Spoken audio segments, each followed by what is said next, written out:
welcome to this video. It's going to be my reading log for the month of January. Most likely just going to be manga, but I might toss in some books or shows I watch, whatever I feel like including. But it is the middle of January, and I have completed 2 series, and the first one I'm going to talk about is Barakamon. So this is a series that was on my 2023 TBR, and it was the one I was itching to read first, and I'm so glad that I did. I started this year out with a bang, but Barakamon is about this guy who moves to this remote island after kind of being disgraced in the calligraphy world. So he's a calligrapher, but he's very childish, very immature, has never lived on his own before, has had everything done for him. So it's kind of a coming-of-age story, finding himself, discovering himself, meeting all these villagers, changing his perspective, stuff like that. So this is a slice-of-life series with a lot of like family aspects, found family, discovering your passions, your path in life type stuff, and I think it is executed really well. I ended up giving this like an 8.5 out of 10, but yeah, the key highlight to this is the characters and the relationships that they form, and just seeing their growth. There's so many hard-hitting moments. I cried through like every volume in a particular stretch of the manga. I will say there were a couple dips, maybe volumes 13 through 15 dropped off a little bit, but the ending did redeem itself. So yeah, overall, highly recommend this if you want something heartwarming, a little bit bittersweet with some great characters. Comedic scenarios, it's not that deep. There are some like filler chapters and just shenanigans. But definitely think if you like something like Yotsuba or Hinamatsuri, something in that vein, you would definitely like this. And something I did not enjoy as much as Barakamon, you win some, you lose some, but I did complete Shortcake Cake. I was so tempted to drop this throughout many portions of reading the manga, but I had all the volumes and I was like, okay, I will just power through, and that I did. So as you can see, it wasn't terrible enough for me to drop it like halfway through. I did stick it to the end, but yeah, I do not recommend this manga. I would maybe give it like a 6 out of 10. The redeeming qualities are the art, and a couple of the characters are pretty likable. So yeah, Shortcake Cake is about a girl that moves into this boarding house to be closer to school, and of course there's these 2 handsome guys who are immediately vying for her affection. Which sounds nice, cute, whatever, just a simple high school boarding house romance, and I feel like that's what it was trying to be during some of this manga. So yeah, at first the main character is introduced, she's kind of like got a good head on her shoulders, she has a little bit of the vibe of like not like other girls, and she immediately rejects one of the guys that confesses to her because she's like, I don't even know you, whatever. So I felt that was a good start. Okay, she has her own morals, she'll stand her ground when it comes to these things, but as you progress into the story, it just turns into this convoluted mess, especially with the love triangle. I think they were trying to make it seem like she was going back and forth and couldn't decide, and she liked one guy and then she liked the other guy.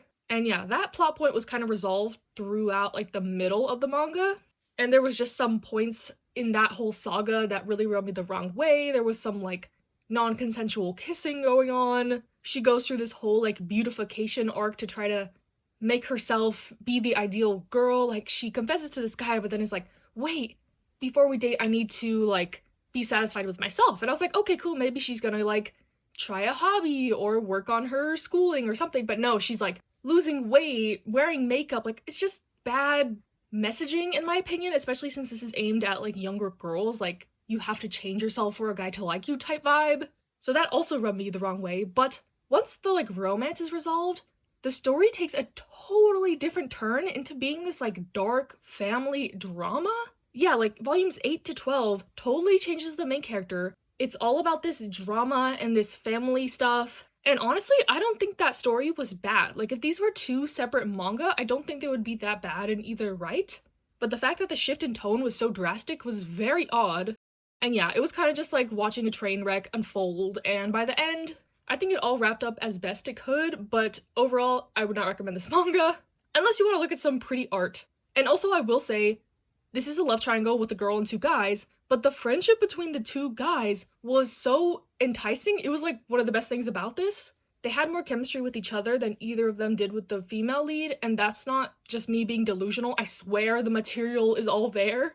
But those were some of the parts I really liked reading as well. So yeah, art and some character dynamics were good, but the rest of it was just annoying tropes, weird change in direction. I know people want me to be more transparent about what I let go of and what I'm keeping, so this is going. Barakamon is staying. And I think it's kind of funny that I might have read a manga that's gonna be on my tops of 2023 and my bottoms of 2023 in the first 2 weeks of January, but we'll see. Hopefully this is the worst thing I read all year. Again, not saying it was terrible, but just was not good, in my opinion. Okay, hello, it is the end of January, and I'll share all the rest of the stuff I've read, manga mostly, starting with some stuff I'll kind of rapid fire through because I did a full video on trying a bunch of volume 1s, so I will link that in the card.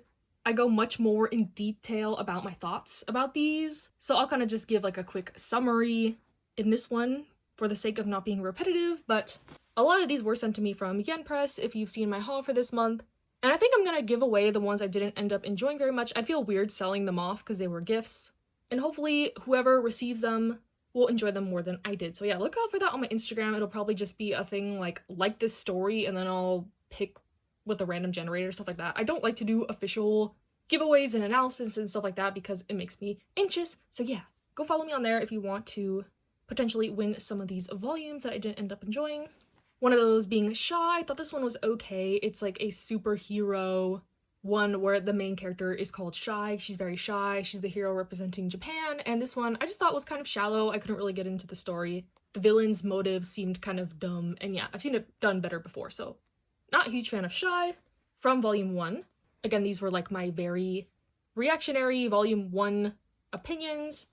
Then we got Oshinoko, really enjoyed this one. Very wacky premise with a lot of twists just in this first volume, so I would say to go into it mostly blind, and you might be surprised. I know I was, for sure. Honey Lemon Soda, this is one I didn't enjoy as much. I thought the main female lead was just very damsel in distress, and I don't like that kind of trope. I want to see more strong female heroines. And yeah, it's kind of like Komi, like she's very shy and wants to make friends, and in her past she was bullied, so this guy is seemingly going to help her get out of her shell. I don't know, this was a very anticipated shoujo release. I think it has like 19 volumes ongoing in Japan, so people love it, but it just ultimately wasn't for me. Another one that didn't end up being for me, Kowloon Generic Romance. I just couldn't really get into the story. I love slice of life, but this one just didn't really captivate me. Some of the art was a bit too fan servicey for my taste as well, and I didn't really like After the Rain by the same author, so I wasn't really looking out for this one anyway. But I know a lot of people do enjoy it, and there's a bit of a sci-fi twist at the end. Something's Wrong with Us. Now here is the drama that I'm looking for.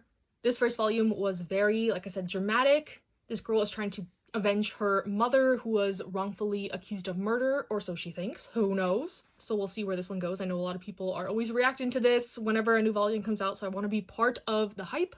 My Gently Raised Beast, I thought this one was okay. It starts out when they're very young children, and sometimes it's hard for me to get into series where the main characters are children. That's just a me thing, so I might continue this one on Webtoon, because I think they will age up eventually. Obviously, it's teased in the back of this, and I think I would like it more once I get to that point, but I don't know how long that will be until I get there, and I don't really feel like investing the volumes not knowing that fact. Then we have Villains Are Destined to Die. This was my first isekai, and I enjoyed this one, definitely gonna be continuing. About this girl who ends up waking up in her favorite video game, but she is the villain, and it's gonna be very hard for her to survive because everyone doesn't like her. She's the villain. I have been made aware that this is a very like common trope in isekai. I was just not aware because I know nothing about other releases other than what Kiktens has talked about. I watch her videos. She is the isekai queen, but I just haven't really taken any of her recommendations, so I'm glad I tried this one out. Next we have The Boxer, a sports manhwa. Of course I'm gonna like it. Very gritty, very raw so far. We'll definitely be continuing. Then we got one of Yakuza Fiancé. This is kind of like Something's Wrong with Us, very drama-filled. I can foresee lots of twists and turns in the future, so we'll be continuing with this one. This one's definitely a crowd favorite. I know a lot of people are really into this one. In the Clear Moonlit Dusk, this is one I enjoyed, kind of about the two princes of the school, even though she is a female. Wish they didn't harp so much on her gender in this first volume, but their relationship seems like it's gonna be cute with some good development, so we'll be continuing. Dang, I read a lot of volume 1s in that video, but I also read volume 1 of Tales of the Kingdom by my most beloved author, pretty much, Asumika Nakamura. This one is a collection of short stories, kind of set in this world, and it focuses on the themes of brothers. Warning, there is a little bit of incest in this one. She likes to explore some very taboo topics in her writing, but I feel like they're never really sexualized or romanticized, which I like about it, because normally I'd be like a hard pass on stuff like this, but something about her and her art and her storytelling really draws me in, so I do recommend this one for a certain audience. And now I'll move on to some volume 1s that I actually continued reading after that video. which includes a remarried empress. So I read this volume, I liked it, and I decided to continue on Webtoon. I'm on like chapter 60. I think that correlates to like 4 volumes of the manhwa, and this one is really good. It's about this empress, and the emperor, the guy she's married to, ends up taking a mistress all of a sudden, and she is caught totally off guard. It's not like she's in love with the emperor, but they've always been together since childhood. Discussions of like a mistress have never come up, so she's pretty much blindsided by this, and it's teased in the very first chapter that they end up getting divorced. And I guess this is kind of the story about how that happens. She gets her own love interest, who is also kind of sketchy. We don't know his motives too much. There's a little bit of fantasy elements as well, but not as much as My Gently Raised Beast. That's another reason why I didn't end up thinking it was the bomb. There was a lot of fantasy aspects. In this one, it's more toned down, even though the love interest also can turn into an animal. Same as My Gently Raised Beast, but I don't know. It didn't feel as heavy-handed in this one, and I liked it more. Also, the characters are adults. So yeah, if you want a like royal palace, opulence setting, kind of like Bridgerton type vibes a little bit, I would recommend this. The mistress is so annoying. I was trying to give her the benefit of the doubt because I was like, okay, it's the emperor's fault. He's the one to blame. And they try to give her kind of a little bit of a tragic backstory, but she keeps doing stuff that I can't feel sympathy for her, and I feel bad. But yeah, the emperor and the mistress are really annoying, but I am excited to see how this goes and how the empress comes out on top. She's very girl boss energy. So yeah, if you want a strong female lead in this kind of palace fantasy setting, I would highly recommend. And then the last series this month, continuing from my volume 1, was Yui Hakusho. So I only ended up reading volumes 1 to 4. This will probably be my main read in February, so I'm glad I was able to get a little bit of a head start. But yeah, from the first volume in my volume 1 review, I thought this one was okay. It's a very kind of basic shonen setup. The only thing that turned me off was kind of the humor. There's a lot of like lifting up of the skirt, groping, misogynistic old humor. So yeah, that definitely turned me off, and I was like, oh, I hope this doesn't continue moving forward.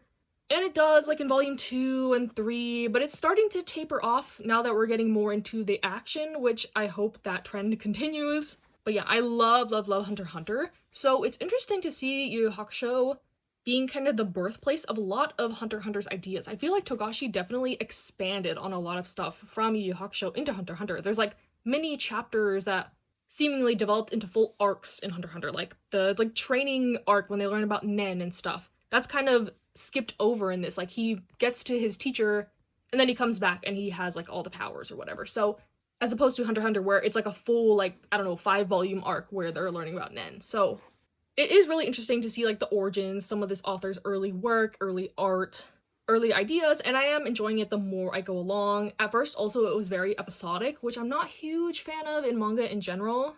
So I'm glad the story is becoming more linear. I like some of the other characters that are being introduced. If you know like my taste or my characters I end up being drawn to, this guy is like the Kurapika kind of model. I think, don't crucify me, I don't know how serious people are about Yu Yu Hakusho, but some of the tropes, some of the themes, some of the characters are pretty similar to Hunter x Hunter. So yeah, that's all I'm gonna say on that. But I am enjoying it decently. I will be continuing since I have all the volumes. Check out my haul for this month. I think I finished the series off in there.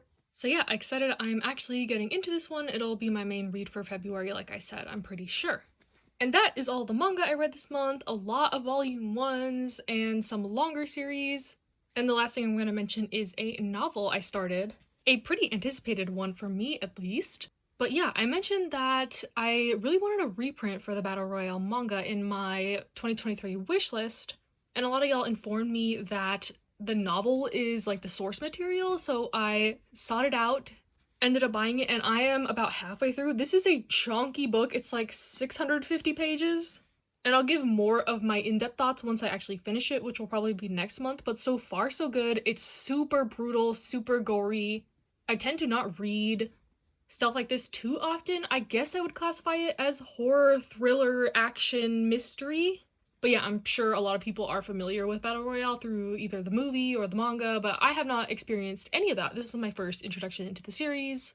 About all these junior high kids, and their classroom is dropped on this island. They think they're going on their school trip, but it turns out to be a fight to the death, all concocted by the government. So it's like kind of the OG Hunger Games, but the real OG is like Lord of the Flies. So it's one of the original like Battle Royale type death game series. So yeah, really into it. I thought I'd have a hard time reading it because it is so long, but it's very addicting, very fast paced, and I highly recommend from what I've read so far. So yeah, that is my reading log for the month of January. Let me know what you think. What did you read in January? What are you excited for the rest of the year coming up? Let me know. Stay safe, stay happy, stay healthy, and I'll see you next time.